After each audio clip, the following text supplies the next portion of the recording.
अब होता क्या है कशिश, लेक्चर को कंटिन्यू करते हैं। यार देश की जनसंख्या कोई भी कंट्री हो अगर उसकी बढ़ती चली जाए ये अच्छी बात तो नहीं है। और आप ऐसा भी नहीं कर सकते कि कशिश हर किसी के बेडरूम में जा जाकर उनको बोलो यार प्लीज़ यार सेक्स मत करो ना यार, 2 बच्चे तो ऑलरेडी हैं यार, कम से कम यार कॉन्डम्स तो यूज़ कर लो यार, क्यों इतने बढ़ाते जा रहे हो आप बात यार, मैं सरकारी आदमी हूँ यार, प्राण नहीं निकाल दो तुम तो यार, मतलब सरकार की यार हेल्प करते करते फिर तुम कंप्लेंट करते हो, धरना मोर्चे करते हो कि सरकार कुछ नहीं कर रही है। तुम यहाँ मजे से सेक्स कर करके बच्चे पैदा करो, हमारा खून पियो फिर कि हम लोग कुछ नहीं कर रहे हैं। तो अब ऐसा भी नहीं कर सकते ना कि किसी को समझा दो वो करके।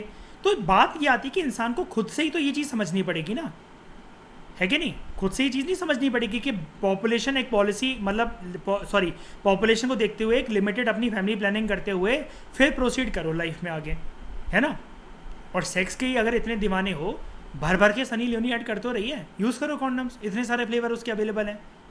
बात कुल मिलाकर यही है, मतलब यहाँ पर मैं क्रिस्टल क्लियर ऐसी बात ही बोल रहा हूँ, बिना हंसी मजाक करे।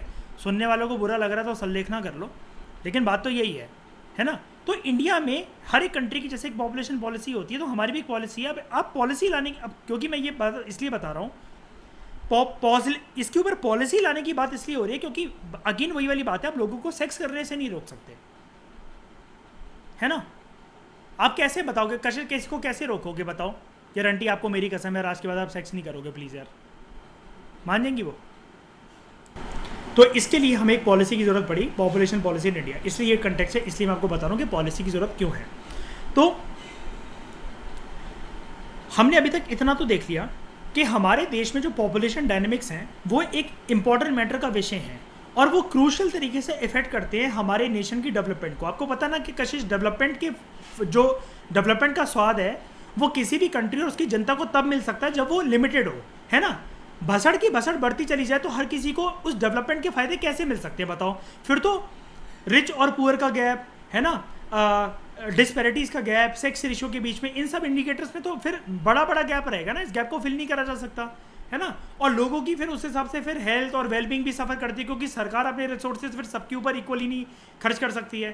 क्योंकि मेन दिक्कत क्या है यहाँ पर, पढ़ हम लोग इसको सोसाइटी के एंगल से रहे हैं, लेकिन मेन दिक्कत तो इकोनॉमिक प्रॉब्लम है ना।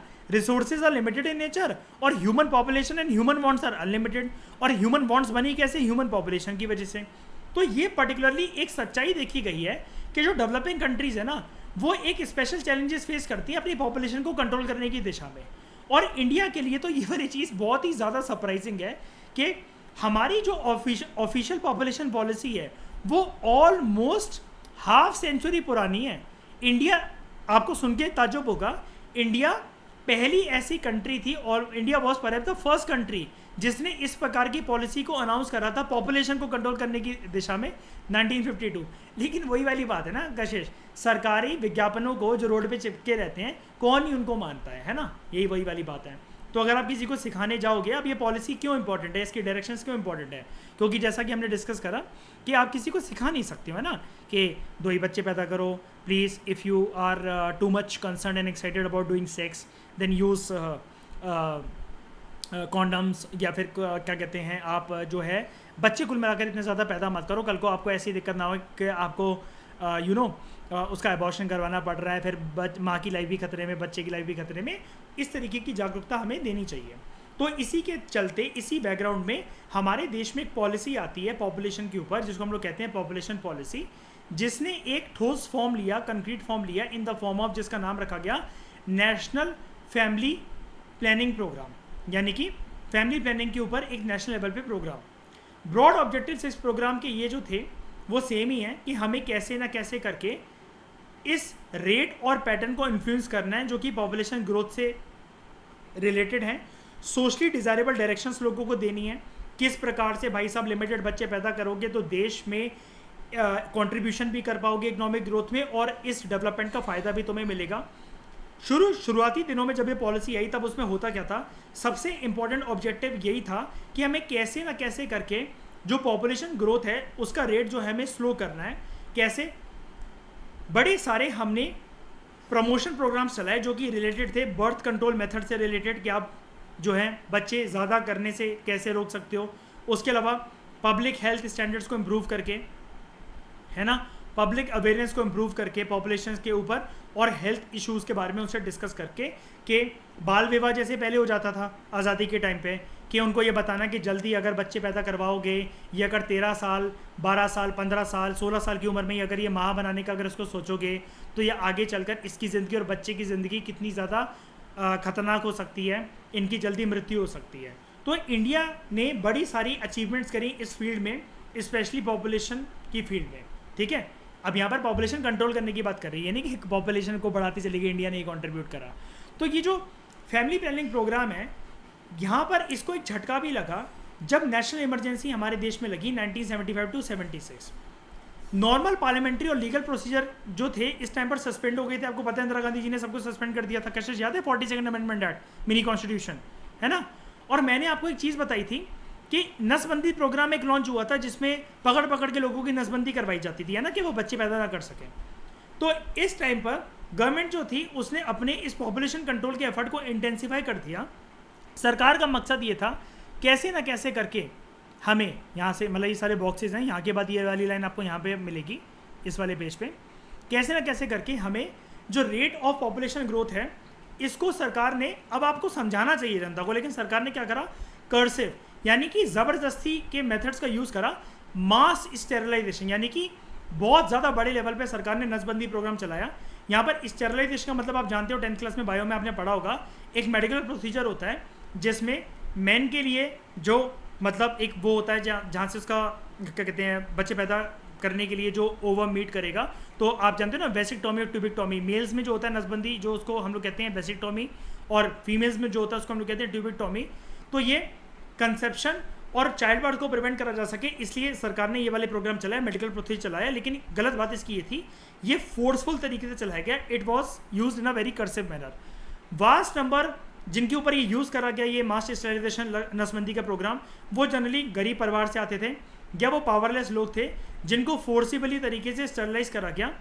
और एक प्रेशर लोअर गवर्नमेंट ऑफिसर्स के ऊपर भी था, जैसे स्कूल टीचर, ऑफिस वर्कर्स, कि उनको लोगों को लेकर आना है कैंप्स के अंदर स्टेरिलाइजेशन करवाने के लिए, नसबंदी करवाने के लिए। यानी कि बहला फुसला कर आप किसी को लेकर आए कि चलो चलो कशिश आज मेरे कैबिन में बैठ के लंच करेंगे, आज मेरे ऑफिस आ जाओ, पकड़ के वहाँ पर नसबंदी कर दी आपकी, ठीक है, क्यों ऑलरेडी क्योंकि सरकारी लोग थे।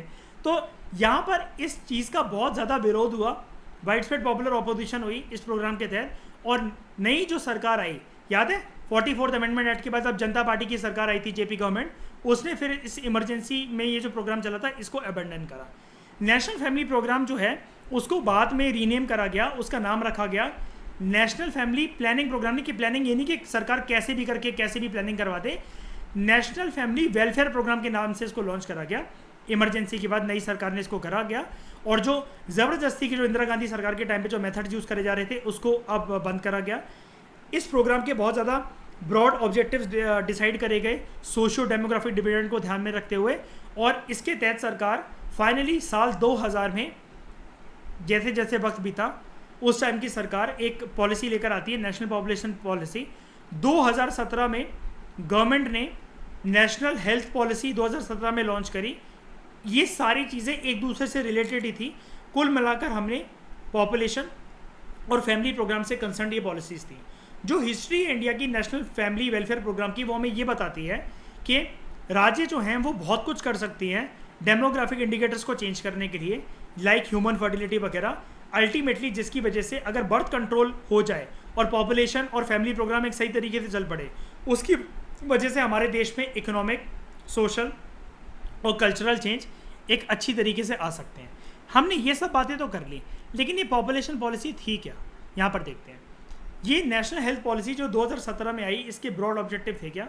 पॉपुलेशन पॉलिसी के ऑब्जेक्टिव तो आपने यहाँ पर देख ही लिए हैं, ये इस पैराग्राफ में थे। यहाँ पर देखो कि रेट ऑफ पॉपुलेशन ग्रोथ को स्लो करना, ये वाला जो पैराग्राफ है ये इसी के बारे में बात करता है।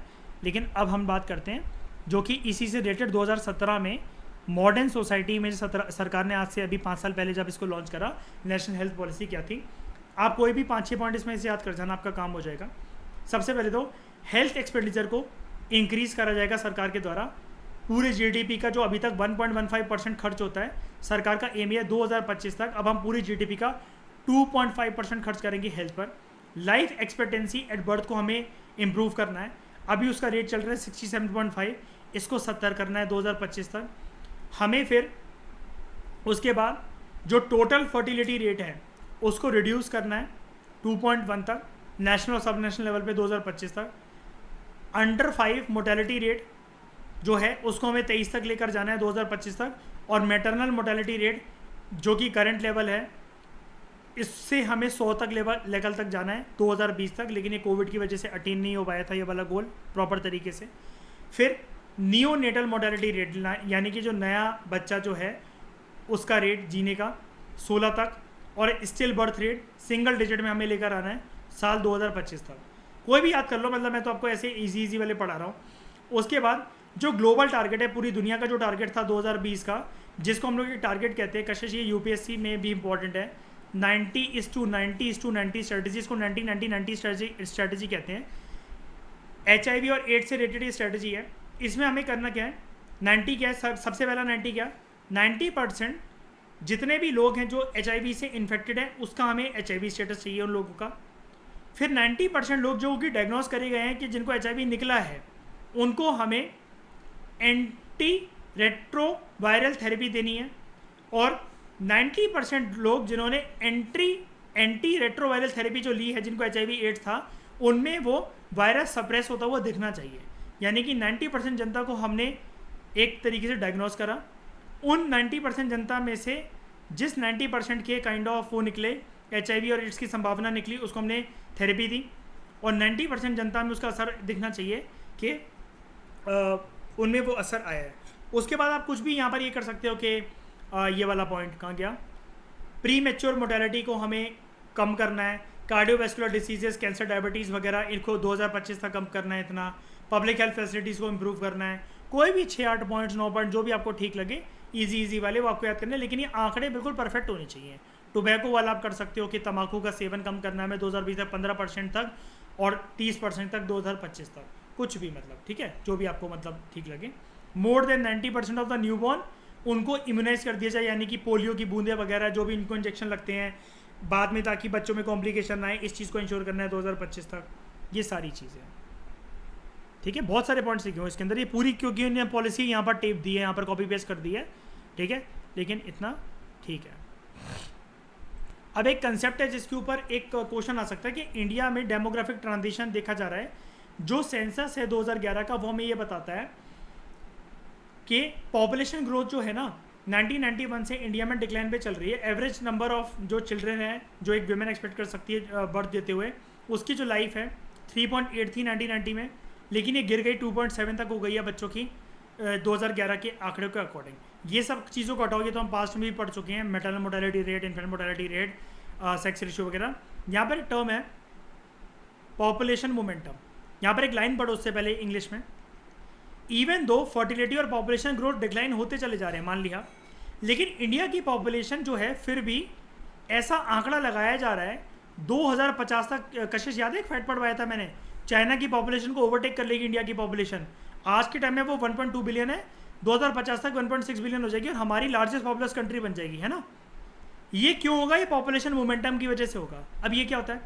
पॉपुलेशन मोमेंटम एक ऐसी सिचुएशन होती है जहाँ पर लार्ज नंबर ऑफ औरतें जो कि रिप्रोडक्टिव एज की होती है, जो बच्चा देने की कैपेबल होती हैं, ठीक है, it will fuel population growth over the next generation. यानी कि ऐसी औरतों की संख्या बढ़ने वाली है। इस हिसाब से अनुमान लगाया जा रहा है कि जब चाइल्ड बियरिंग विमेन, जिनकी एज मतलब बच्चा पैदा करने वाली ऐसी औरतों की जनसंख्या अगर अवेलेबल है, तो even if each women has a fewer children than the previous generation did, लेकिन एक्चुअली नंबर तो बढ़ते हुए दिखेगा ना। समझ पा रहे हो कशिश? 2050 से पहले तक जितनी औरतें बच्चा पैदा करने की क्षमता रखती हैं ये कम है, ये बढ़ती चली जा रही हैं। तो ये अंदाज़ा लगाया जा रहा है कि एटलीस्ट हर एक औरत 2-2 बच्चे तो करेगी ना। उस हिसाब से जो 2050 में कैलकुलेशन करी जा रही है वो ये आंकड़ा निकल कर आ रहा है कि अभी 1.2 बिलियन पर है हमारी आबादी, 1.6 बिलियन पर हो जाएगी, ठीक है।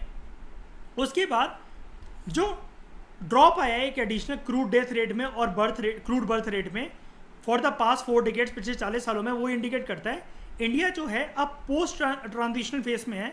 1950 से 1990 तक जैसा कि हमने देखा था, ये जो अलग अलग रेट्स में ड्रॉप आए हैं, डेथ रेट वगैरह कम हो गया है, तो मतलब डेथ रेट कम हो गया है, ऊपर से चाइल्ड बेयरिंग कैपेसिटी वाली वेमेन की जो संख्या है वो बढ़ती चली जा रही है, जिसकी वजह से आने वाली जनरेशन के अंदर पॉपुलेशन एक्सप्लोजन होगा एक तरीके से। पूरा चैप्टर हमने वर्ड टू वर्ड कवर कर लिया। Thank you very much for discussion.